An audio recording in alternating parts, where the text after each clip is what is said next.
Hello everyone, welcome to my YouTube channel. Guys, आज हम करेंगे क्लास 10 चैप्टर नंबर 10 एक्सरसाइज 10.2 का क्वेश्चन नंबर। चलिए स्टार्ट करते हैं। देखिए वो क्या कह रहा है। Prove that a tangent drawn at the end of a diameter of a circle are parallel. पहले हम जो क्वेश्चन में बोला गया वो मैं आपको बताता हूँ। एक सर्कल है, एक डायमीटर बने हुआ है और इसके एंड पॉइंट्स पे टेंजेंट टच कर रहा है। ड्राइंग थोड़ी अच्छी नहीं है तो मेरे फिगर्स इधर उधर जाते रहते हैं, बचपन से ही जाते हैं, कोई अभी नई बात नहीं है। तो वो कह रहे हैं ये प्रूफ करो, ये जो दो टेंजेंट्स हैं ये आपस में, जो ये आपस में आमने सामने जो डायमीटर के एंड पे टच होते हुए जा रही हैं, ये आपस में क्या है, पैरेलल है। तो चलिए, किन किन को ये पता है कि जब भी हमें दो पैरेलल लाइंस दे रखी होती है उसके अंदर जो ट्रांसवर्सल लाइन होती है, अगर ये दो लाइंस आपस में पैरेलल है और कोई ट्रांसवर्सल लाइन दे रखी है तो उसके ये वाले एंगल्स इक्वल होंगे। इसका रीजन क्या होगा, ये कौन से एंगल्स बन जाएंगे, इंटीरियर अपोजिट एंगल। ठीक है।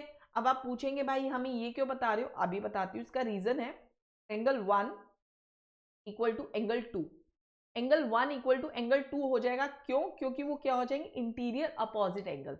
इसी तरह हम इस सिमिलर इसको भी यही प्रूफ कर सकते हैं। Angle 3 equal to angle 4, angle 3 equal to angle 4, ये भी क्या हो जाएंगे, इंटीरियर अपोजिट एंगल।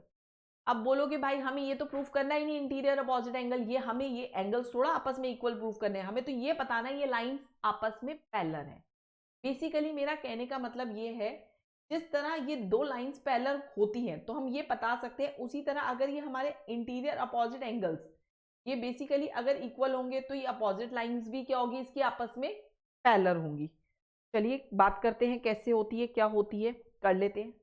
देखिए चलिए क्वेश्चन देखते हैं। सबसे पहले तो आप एक चीज ध्यान से देखिए, ये सेंटर है हमारा। सेंटर से जब भी हमारी टेंजेंट पे कोई लाइन जाती है तो वो क्या होती है, क्या होती है जी, बताइए, 90 डिग्री होती है। थ्योरम 10.1। इसे अगर मैं ऐसे देखूं, ऐसे देखूं, इसे मैं एंगल 1 मान लूं, एंगल 1 मान लेती हूं मैं। ठीक है। इसे एंगल 2 मान लेती हूँ, इसे एंगल 3 मान लेती हूँ, इसे एंगल 4 मान लेती हूँ। अब मैंने ऐसा क्यों किया, अगर मैं angle 1 equal to angle 2 angle 3 equal to angle 4 कर दूंगी तो मेरे क्या हो जाएंगे, आपस में बराबर हो जाएंगी, पैरेलल लाइन हो जाएंगी। अब ध्यान से देखो, हमारा जो एंगल 1 है वो एंगल 2 है, जो एंगल 3 है, जो एंगल 4 है वो 90 डिग्री है।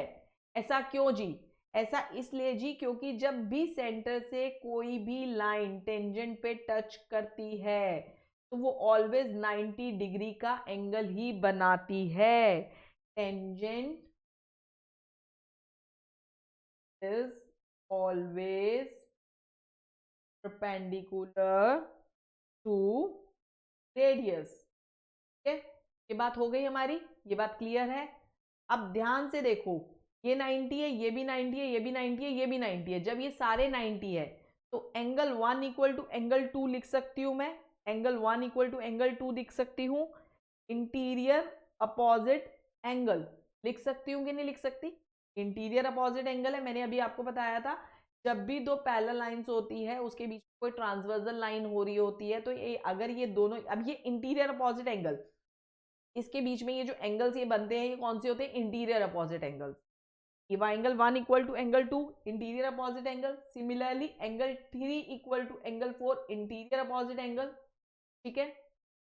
अगर ये सारे आपस में एंगल्स इक्वल है तो इसकी अपोजिट साइड्स क्या होंगी, हेंस को नाम दे देते हैं, एक को हम ए बी, एक को नाम दे देते हैं hence A B parallel to C D. और यही बात हमें प्रूफ करनी थी।